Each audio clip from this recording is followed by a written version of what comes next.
CJ, kamusta so far yung experience mo dito sa Combine?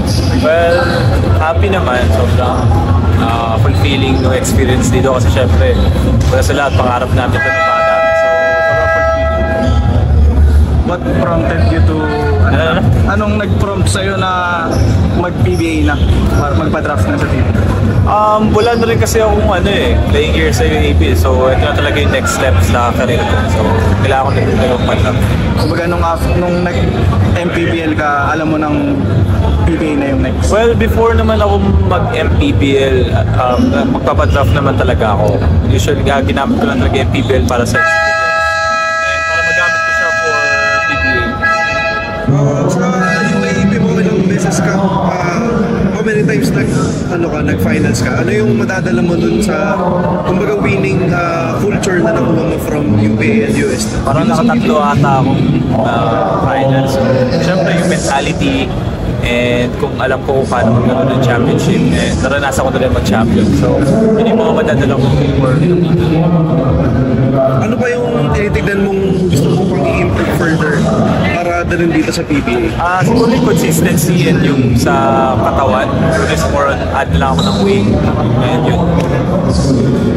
CJ, sino sa mga current or mga kapatid mong draftees yung looking forward ka na makalaban or maging kakampi?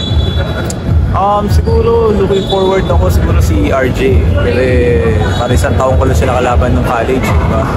And syempre, iba yung dadala niya dito sa PBA dahil meron siya experience international. Ano naman yung masasabi mo dun sa prospect of either playing with or against Mark Nonoy sa PBA? Mas gugustuhin ko siguro maging kampi si Mark Nonoy kasi syempre alam ko kung paano siya maglaro. So mas okay sa akin kung maging kampi na lang ulit kami. And ano lang siguro yung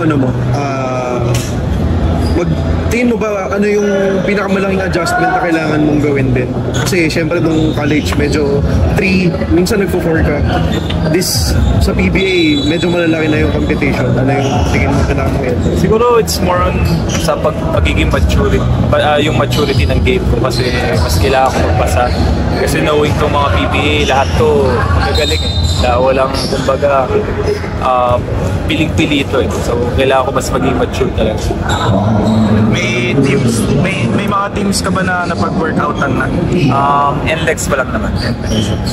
So, pero kung ikaw yung masusunod, may choice ka ba na favorite team mo na sana doon ka papunta? Siguro yung dream team ko lang Ginebra eh. So if ever, sana Ginebra din. Pero any team naman okay. Ano yun? Bata ka palang Oo, Ginebra fan kasi ka na? yung family ko Ginebra fan talaga eh. Bata pa lang ako, nanonood namin ng PBA. Ginebra talaga yung team namin. Sino sa Ginebra yung parang naging idol mo? Scottie Thompson. So yung possibility na maging teammate mo siya, kumbaga hina-hope mo rin? Oo naman. Parang syempre, iba pa rin kapag nasa Ginebra ka eh. Knowing Ginebra, yung mga fans ng Ginebra, iba talaga. Ano naman yung masasabi mo dun sa prospect of possibly playing for Coach Aldinayo in Converge? Sa akin wala namang problema any team or any coach. Basta mabigyan lang ako ng opportunity.